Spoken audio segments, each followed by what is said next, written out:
जी दोस्तों, कैसे हैं आप? उम्मीद करता हूँ खैर खैरियत से होंगे। बीटीसी ने एक अचानक से रात के टाइम जो न्यूज़ आई और उसके बाद बहुत अच्छा पंप दिया। बहुत से लोग और काफ़ी ज़्यादा मुझे डीएम्स भी आ रहे थे। मैंने तमाम कॉइन्स की अब तक जितनी भी वीडियोस डाली हैं, सब के मैंने हाई टाइम फ्रेम के चार्ट्स, सपोर्ट, रेजिस्टेंस सब कुछ पहले से बताया हुआ था। इसका जबकि मैंने ग्रुप के अंदर अपडेट्स दी हुई थी और लाइव के अंदर बताया हुआ था, इसके ऊपर वीडियो नहीं थी। तो मैं ये हाई टाइम फ्रेम के ऊपर एक वीडियो बना रहा हूँ, इसको आप चार्ट पे मार्किंग करके रख लें, चाहे हम जहाँ भी जाएँ, बुल रन आए, बुल रन ना आए, बियर मार्केट आए ना आए, ये लेवल्स आपके काम आने वाले हैं। इसमें मैं जितने भी लेवल्स हैं, जो चीज़ बताने वाला हूँ इस वीडियो के अंदर, वो वीडियो अगर आपने मार्क करके रख ली अपने चार्ट के ऊपर, वो लेवल्स मार्क कर लिए, वो पॉइंट्स याद कर लिए, तो फिर आपको किसी किस्म की टेंशन नहीं होगी कि बीटीसी ने अब कहाँ जाना है। तो मैं कोशिश करूँगा सादा से सादा अल्फाज में आपको समझा सकूँ, एक्सप्लेन कर सकूँ इन लेवल्स को, इन चीज़ों को। तो सबसे पहले हम स्टार्ट करते हैं एचटीएफ प्रोफाइल, हाई टाइम फ्रेम की जो हमारी वॉल्यूम प्रोफाइल है, उससे सबसे पहले हम स्टार्ट लेते हैं। हाई टाइम फ्रेम की प्रोफाइल की अगर बात करें, तो जब हमारा ये बेयर मार्केट के अंदर इंटर हुआ, तो जो हमारी वीएएच थी 2020 की, उसने एक अच्छी सपोर्ट के तौर पे काम किया यहाँ 16,000 के पास, जिसकी वजह से हम इसमें इंटर नहीं हो सके। अगर इस रेंज में इंटर हो जाते तो फिर हमारा जो अगला टारगेट था वो पीओसी 9177 होना था। यानी कि इस रेंज में इंटर होने के बाद हमने नेक्स्ट इस तरफ आना था। यहाँ से हमें बाउंस मिला, अच्छी रैली देखने को मिली बिटकॉइन के अंदर। उसके बाद इस एरिया में आके हम फंस गए। अब यहाँ पे क्यों फंसे? अगर आप इस एरिया में थोड़ी सी नज़र डालें, इस एरिया को अगर आप गौर से देखें, तो ये पहले सपोर्ट थी यहाँ पे, फिर उसके बाद यहाँ पे सपोर्ट थी, ये रेजिस्टेंस बनी, ये रेजिस्टेंस बनी, ये रेजिस्टेंस बनी। अब यहाँ पे कुछ चीज़ें ऐसी हैं कि ये क्यों रेजिस्टेंस बनी, यानी कि इस यही एरिया क्यों रेजिस्टेंस के तौर पे बना। एक तो सबसे पहले मैं आपको एक चीज़ क्लियर कर दूं कि जो लो वॉल्यूम एरिया होता है, लो वॉल्यूम एरिया से मुराद ऐसा एरिया होता है जिसमें प्राइस ने ज़्यादा ट्रेड ना किया हो, यानी कि प्राइस स्पीड से अप गई हो और स्पीड से डाउन आई हो। ये मेरी पुराने चैनल के ऊपर वीडियो मौजूद होगी। ये वाला जो एरिया था हमारा 20 वाला, इसमें बस एक दफ़ा हमारी दो कैंडल्स ही बनी थी, जिसकी वजह से यहाँ पे हमारे पास लो वॉल्यूम एरिया था या वॉल्यूम का गैप था। फिर उसके बाद यहाँ पे हमारे पास वॉल्यूम का गैप था। तो ये जो वॉल्यूम का गैप होता है, ये इस चीज़ की इंडिकेशन देता है कि यहाँ से प्राइस तेज़ी से जाएगी और प्राइस तेज़ी से नीचे आएगी। इस गैप को फिल होने के लिए इसके अंदर रेंज का होना बहुत ज़रूरी है, यानी कि यहाँ पे वॉल्यूम ट्रेड हो इस एरिया में। जब वॉल्यूम ट्रेड होगा, कुछ कैंडल्स क्लोज होंगी, तो यहाँ पे फिर सपोर्ट या रेजिस्टेंस अच्छे तरीके से बन सकेगी। तो लो वॉल्यूम एरिया का अगर आपको समझ आ गया, तो मैं उसकी आपको एक एग्जांपल अभी दिखाता हूँ कल वाले बाउंस के अंदर। ये जो हमारा कल वाला बाउंस आया है, इसमें यहाँ पे बहुत सारी लिक्विडेशंस भी हुई, शॉर्ट्स काफ़ी ज़्यादा फंस गई, लोग एक्सपेक्ट नहीं कर रहे थे इससे ऊपर जाने का। मैंने ये ग्रुप में पहले से आगाह किया हुआ था कि हमारी जो लास्ट शॉर्ट की रेंज होगी, वो जो मैंने लास्ट वीडियो में आपको बताई थी 31,300 होगी। इसके बाद हम इसको शॉर्ट नहीं करेंगे। 31,300 ने एक अच्छा स्कैल्प दिया हमें, अच्छी ट्रेड दी और उसके बाद ये ऊपर की तरफ चला गया। लेकिन पहले हम ये लो वॉल्यूम एरिया का देख लें, फिर ट्रेड की तरफ आते हैं। लो वॉल्यूम एरिया अगर आपने देखना है, तो अब अगर आप यहाँ पे ज़ूम करें इस एरिया को, जब हमारी प्राइस नीचे की तरफ आ रही थी, तो इस एरिया में कोई सपोर्ट हमारी नहीं थी। इस एरिया में प्राइस हमारी ट्रेड नहीं हुई थी, जिसकी वजह से ये गैप बना। अब आपको ये वाला जो गैप नज़र आ रहा है इस एरिया के अंदर, ये वाला गैप, यही वो रीज़न थी कि प्राइस हमारी यहाँ से तेज़ी से निकली। इस एरिया में देखें आप, यहाँ पे वॉल्यूम था, यहाँ पे ट्रेड हुई हुई थी, इसलिए हमें यहाँ पे भी रेजिस्टेंस मिली और यहाँ पे भी रेजिस्टेंस मिली। इस एरिया में अब आगे जाके वॉल्यूम होगा, इस बल्कि है, और ये इसकी स्पाइक है 38 के पास, तो ये भी हमें रेजिस्टेंस के तौर पे काम करेगी। तो ये जो वॉल्यूम नोड है, अगर हम नीचे से ऊपर जा रहे हैं रेजिस्टेंस होगी, अगर ऊपर से नीचे आ रहे हैं तो सपोर्ट के तौर पे काम करेगी। तो लो वॉल्यूम एरिया और हाई वॉल्यूम नोड्स, ये दो चीज़ों का कॉन्सेप्ट आपको अच्छे से समझ आ गया होगा। आइंदा अगर मैं वीडियो में अपडेट के अंदर इन वर्ड्स को यूज़ करूं, तो आपके जहन में हो ये एक कॉन्सेप्ट जो है वो क्लियर होना चाहिए। अब ये वाला जो एरिया है, इसकी मैं आपको एक मज़े की चीज़ दिखाता हूँ, वो ये कि जब हम बुल मार्केट स्टार्ट होने से पहले 20 से जब हम ऊपर की तरफ जा रहे थे, तो इस जगह पे लो वॉल्यूम एरिया था। ये वाला एरिया लो वॉल्यूम था। अब इस गैप को फिल करने के लिए यहाँ पे देखिए हमने कितना अरसा रेंज की। इस एरिया में हमने वॉल्यूम बिल्ड किया, यहाँ पे हमने ट्रेड किया। अब ये बहुत पावरफुल सपोर्ट या रेजिस्टेंस के तौर पे काम आएगा ये वाला एरिया। यानी कि जब हम दोबारा वापस आने लगे इसके अंदर, तो यहाँ पे भी बाउंस मिला क्योंकि हम यहाँ पे ट्रेड कर चुके थे। अब अगर चूँकि मैंने तो ये सिर्फ़ एक मख़सूस जगह से रेंज ली हुई है, अगर मैं आपको ये यहाँ से लेके यहाँ तक की ओवरऑल रेंज दिखाऊँ, तो आपने ये गौर करना है, इस एरिया के ऊपर गौर करना है, जो ये वाला ज़ोन है।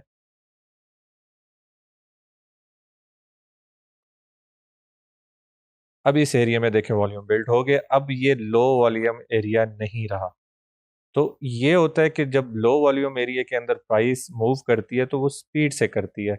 अभी जो थोड़ी देर पहले मैंने आपको एक इस ज़ोन के अंदर आपको दिखाया था यहाँ पे, अब वो वाला जो है मुझे उम्मीद है कि वो भी फ़िल होगा, इस एरिया में भी हम रेंज बिल्ड करेंगे। इन केस अगर हम यहाँ से रिजेक्ट होते हैं, ये मैं वीडियो में आगे जाके आपको बताता हूँ कि अगर हम इस एरिया से या इस एरिया से, कहीं से भी ऊपर से रिजेक्ट होते हैं या इसी ज़ोन से ही रिजेक्ट हो जाते हैं, ये हम आगे जाके एनालिसिस करेंगे बाकी चीज़ें भी निकाल के ना।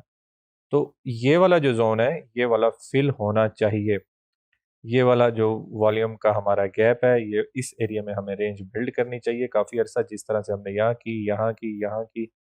तो एक चीज़ यहाँ पे ये क्लियर हो गई कि अगर हमें रिजेक्शन मिलती है, ऊपर से कहीं से स्विंग ट्रेड मिलती है, तो उसके बाद हमने जो ट्विटर को अगर फॉलो नहीं करना है, ट्विटर के ऊपर आपको 10 के, 9 के या उससे भी नीचे मिलेंगे। जो टेक्निकली बात है, वो टेक्निकली बात ये है कि हाँ, अगर कोई न्यूज़ ना आ जाए इस तरह की कि जो मार्केट में सीधा लूना क्रैश की तरह या एफटीएक्स क्रैश की तरह कोई न्यूज़ ना आ जाए, वो एक अलग चीज़ है। अगर हम टेक्निकल्स को फॉलो करते हुए आएँगे, तो ये वाला एरिया का जो गैप है, वो हमारा लाज़मी फ़िल होगा। अब रेंज की बात करें तो ये जो हमारी वीएएल थी बुल मार्केट की, ये हमारी बहुत अच्छी रेजिस्टेंस बनी हुई थी। यानी कि यहाँ से हमारी बुल मार्केट जब स्टार्ट हुई, तो एक हमने रेंज बिल्ड की और जब ये हमारी एंड हुई बुल मार्केट, तो ये हमारी रेंज खत्म हो गई। तो ये वाला जो ज़ोन था, इस वाले ज़ोन ने अच्छा रेजिस्टेंस के तौर पे यहाँ पे काम किया, यहाँ पे काम किया, यहाँ पे काम किया। इससे पहले ये सपोर्ट के तौर पे काम कर रही थी। अब यहाँ पे 2 चीज़ें अच्छी हुई हैं कि पहला हमारा जो टच था, इसका यहाँ पे अगर आप देखें, जो पिछली हमारी न्यूज़ आई थी फेक न्यूज़, वो एग्ज़ैक्टली यहाँ पे इसकी जो वीएल थी, इससे ऊपर हमें इजाज़त नहीं मिली अंदर जाने की। ये आसान अल्फ़ाज़ में, सादा अल्फ़ाज़ में मैं आपको बता रहा हूँ, टेक्निकल अल्फ़ाज़ में नहीं बता रहा। अब हमें एक्सेप्टेंस मिली है दोबारा रेंज के अंदर आने की, इस एरिया के अंदर आने की, जो हमारी वीएएल बुल मार्केट वाली रेंज थी, उसमें आने की इजाज़त मिल गई।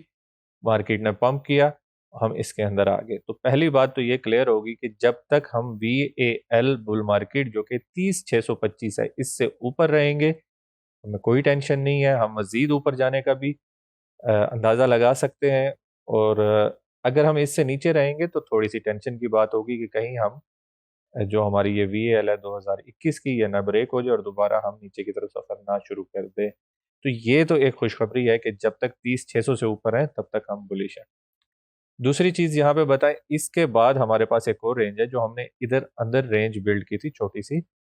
ये रेंज काफ़ी इम्पोर्टेंट है मेरे लिए, क्योंकि मुझे ऐसा लग रहा है कि जब हम यहाँ पे जाएँगे, तो जो इसकी पीओसी है, ये 38974 वाली, और ये जो ज़ोन है इसका हाई वॉल्यूम नोड का, जो कि मैं थोड़ी देर पहले आपको बता चुका हूँ कि हाई वॉल्यूम नोड कौन-सा होता है, लो वॉल्यूम नोड कौन-सा होता है। उसके बाद एक यहाँ पे हमारे पास ये 41, 42 का हाई वॉल्यूम नोड है। तो ये 2 जो हमारे नोड्स हैं और ये वाली जो हमारी रेंज है, ये मुझे ऐसा लगता है कि हमें स्विंग शॉट की अपॉर्च्युनिटी देगी। स्विंग शॉट अगर ना भी दे, तो कम से कम डे ट्रेड अच्छी देगी, अच्छी ट्रेड देगी। यहाँ से हमें रिजेक्शन अच्छी देखने को मिल सकती है। ये एक मेरा अंदाज़ा है, ये मुझे एक ऐसा लगता है कि जब हम इस रेंज में एंटर होने लगेंगे, तो ये वाले ज़ोन पे आपने नज़र रखनी है। यहाँ की जो ट्रेड है, वो आपकी स्विंग में कन्वर्ट हो सकती है। उसके लिए सिंपल सा फ़ॉर्मूला है कि आपको क्या करना चाहिए, आपको उसको ट्रीट लाइक अ स्कैल्प करना चाहिए और उसका कुछ पोज़ीशन सेव करके बाकी ट्रेड ओपन छोड़ देनी चाहिए कि अगर वो रिवर्स हुआ, तो हमारा जो स्टॉप लॉस है वो ब्रेक इवन हो जाएगा। अगर वो रिवर्स ना हुआ, तो वो हमारी जो ट्रेड है, स्विंग में कन्वर्ट हो जाएगी। तो इस तरीके से यहाँ पे इसको हम ट्रेड कर सकते हैं। इसके बाद हमारे पास जो पीओसी है, वो इसी रेंज की ऊपर वाली ये एक पीओसी है, जो छोटी रेंज यहाँ पे भी की, और ये हमारी जो बड़ी रेंज थी बुल मार्केट की, इसकी पीओसी और 2021 की पीओसी भी यहीं पे है, और बड़ी रेंज की भी पीओसी यहीं पे है। इसके बाद 54 और 55, ये काफ़ी ऊपर की बात है। बल्कि जिस तरह से ये प्राइस मूव कर रही है, अब तो काफ़ी ऊपर की बातें रह नहीं गई। जब से मैंने ये वीडियो स्टार्ट किया और आल्ट कॉइन के ऊपर वीडियोस बनाना स्टार्ट किए, तब से मार्केट में भी काफ़ी हलचल शुरू हो गई है। तो इसलिए अब ज़्यादा ऊपर की बात कह नहीं सकते कि कोई पता नहीं कि अगले दिन क्या हो। आज भी आप सो के उठे, सुबह देखा तो 36 पे बीटीसी था। अच्छा, अब हायर टाइम फ्रेम की सपोर्ट रेजिस्टेंस की बात करते हैं, तो जो हमारे पास हायर टाइम फ्रेम की सपोर्ट रेजिस्टेंस या मार्केट स्ट्रक्चर है, जिसको फ्लिप करना इस स्पोर्ट के अंदर ज़रूरी है, वो मैं जल्दी से बता देता हूँ। ये होता क्या है, ये मैंने पिछली वीडियोस में बताया हुआ है आपको किस तरह से काम करता है। यानी कि जब तक हम इसको फ्लिप नहीं करेंगे, तब तक हम इसको बुलिश नहीं हो सकते। एक हमारा है, इसको आप मार्क कर लें 43, 44 के ऊपर, फिर उसके बाद 40 से 41 के ऊपर, फिर उसके बाद 37 से 38 के ऊपर, फिर 34, 35 और उसके बाद 31, 32, 28, 29 है, फिर उसके बाद 27, 2793, यानी कि ये 600 का है तकरीबन। फिर उसके बाद एक हमारे पास 25,910 से ये एक 300 का जोन है। ये हमारे सपोर्ट रेजिस्टेंस और मार्केट स्ट्रक्चर जोन है। इनको हमने फ्लिप करना है ऊपर जाने के लिए। इनको अगर आपने देखना 4 आवर के ऊपर, देखें कि ये किस तरह से हमारे रिस्पेक्ट कर रहे हैं, सपोर्ट के तौर पे, रेजिस्टेंस के तौर पे किस तरह से काम कर रहे हैं ये वाले जो जोन्स हैं। तो उसके बाद हम चलते हैं अपना मंथली की तरफ। ये वाली जो मंथली का जो एनालिसिस है ना, ये बहुत पहले मैंने अपने ग्रुप के अंदर लाइव के अंदर बताया था अपने जो स्टूडेंट्स हैं उनको। इसके अलावा इसके ऊपर किसी ने शायद ध्यान नहीं दिया। अगर ध्यान दिया हो तो मेरे सामने से ये बात नहीं गुजरी। अगर आप मंथली टाइम फ्रेम निकालें, तो जब हमने यहाँ पे बॉटम बनाया 16K के ऊपर, 15K के ऊपर, उसके बाद जब हमारी पहली कैंडल ऊपर गई, यहाँ पे हमारा ये मार्केट शिफ्ट का जो चेंज ऑफ करेक्टर था, उसका थोड़ा सा इंडिकेशन हमें मिल गया था। लेकिन यहाँ पे आने के बाद जब हमने रिट्रेस लिया, तो हमने इससे नीचे मंथली क्लोज नहीं की, यानी कि हम मंथली पे ट्रेंड चेंज कर चुके थे।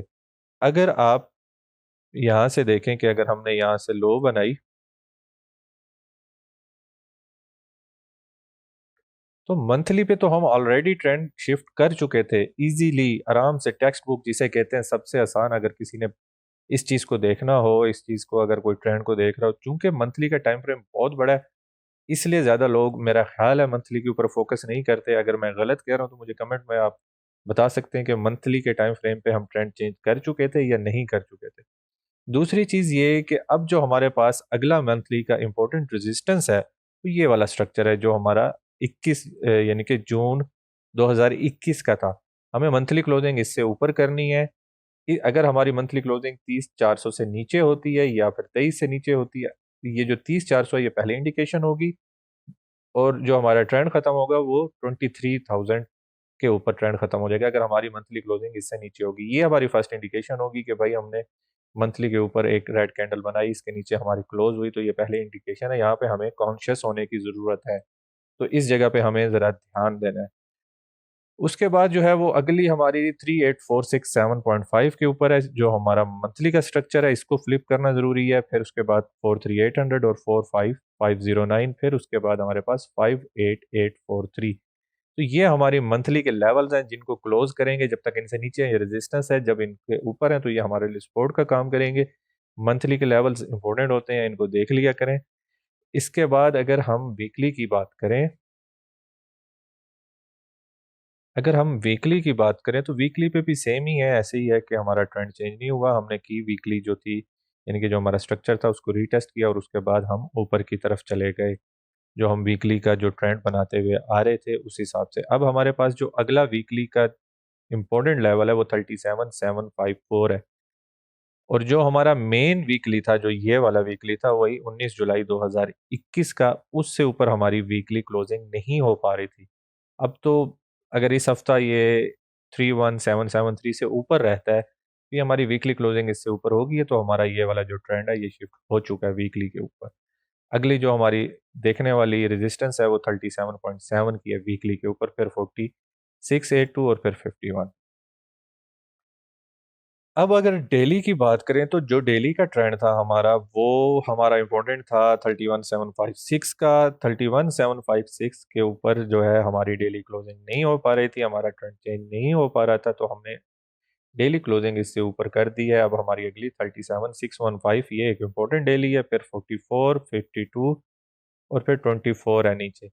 अगर हम डेली क्लोजिंग 29 से नीचे करते हैं, जो कि अभी लग नहीं रहा, तो ये हमारा पहला इंडिकेशन होगा कि हमारा ट्रेंड चेंज हो रहा है। अदरवाइज जो भी आ रहा है वो हमारी रिट्रेसमेंट ही होगी, यानी कि जितना भी नीचे ड्रॉप आएगा वो हमारी रिट्रेसमेंट ही होगी, जब तक हम 29.4 से नीचे नहीं चले जाते।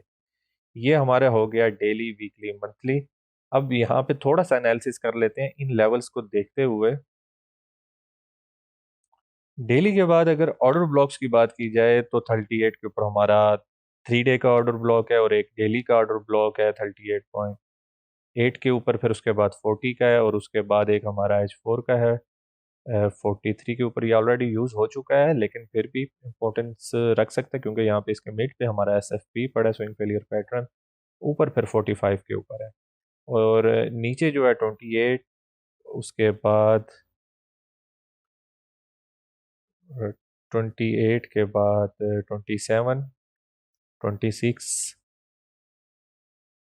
26, फिर नीचे 3 डे का हो गया 20 पे, ये काफ़ी नीचे हो जाता है। तो ये हमारा हो गया हाई टाइम फ्रेम का ऑर्डर ब्लॉक्स। इसके बाद जो लोअर टाइम फ्रेम की प्रोफाइल है वो मैंने आपको पिछली वीडियो में बताई हुई है, ये डिस्कस हो चुकी हैं।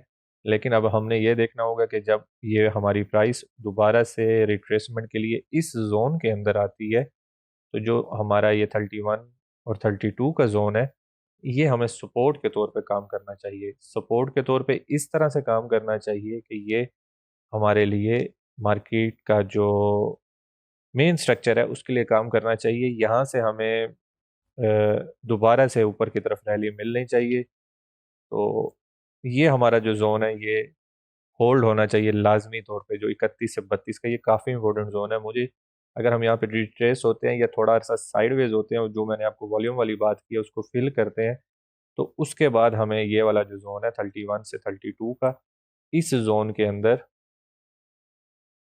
बाउंस मिलना चाहिए।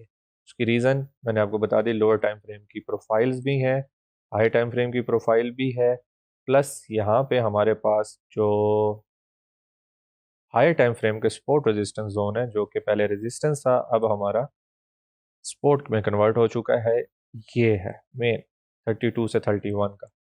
तो इसके ऊपर आप ध्यान दीजिएगा। इसके बाद हम बात करते हैं जो अभी हमारी रिजेक्शन हुई है, वो एग्जैक्टली हमारी जो फिब थी, टोटल फिब हमने ली हुई थी 28 मार्च से लेकर टोटल बॉटम तक, उसके 0.618 यानी कि गोल्डन जोन से हुई है। तो ये काफ़ी इंपॉर्टेंट जोन था। तो और इसके अलावा हमारे पास यहाँ पे एक एक्सटेंशन भी थी 1.68 की, जो ट्रेंड के हिसाब से बनती है हमारी एक्सटेंशन। तो ये सारी चीज़ें इंपॉर्टेंट हैं। इसके अलावा जो भी छोटी चीज़ें हैं वो मैंने पिछले वीडियोस में आपको बताई हुई हैं लोकल, और एनकेड वीवैप्स भी बताई हुई है लोकल। फिर उसके अलावा CME गैप था जो हमारा फिल हो चुका है, तकरीबन 80 to 90% हमारा CME गैप फिल हो चुका है। एक नीचे पड़ा है, अभी ये ऊपर वाला हमारा फिल हो चुका है। तो अभी इसको वाइंड अप करते हैं वीडियो को। तो जो इम्पोर्टेंट की पॉइंट्स है मैं एक दफ़ा दोबारा से आपको रिवाइज कर देता हूँ कि एक हमें POC पे नज़र रखनी है यहाँ से, या फिर यहाँ यहाँ से हमें स्विंग शॉट्स मिल सकती हैं। फिर उसके बाद हमें दूसरी स्विंग जो है वो 31 से 32 का जोन है, जो मैंने आपको हाई टाइम फ्रेम का बताया हुआ है। यहाँ पे ये वाला जो जोन है ये हमारा बहुत अच्छा जोन हो सकता है दोबारा से, अगर हमें रिट्रेसमेंट मिले। और अगर इससे नीचे आता है तो वो मैंने आपको वीकली, मंथली, डेली में बताए हुए हैं। अभी तक के लिए इतना ही था। नेक्स्ट वीडियो में मिलते हैं। अगर आपको वीडियो पसंद आई है तो मुझे कमेंट में लाजमी बताएं, कोई चीज़ ऐड करनी है, कोई चीज़ माइनस करनी है, कुछ ऐसी चीज़ आप मशवरा देना चाहते हैं जिससे वीडियोस मज़ीद बेहतर हो सकती हैं तो वो भी बता दें। मिलते हैं दोस्तों नेक्स्ट वीडियो में। अपना ख्याल रखिएगा।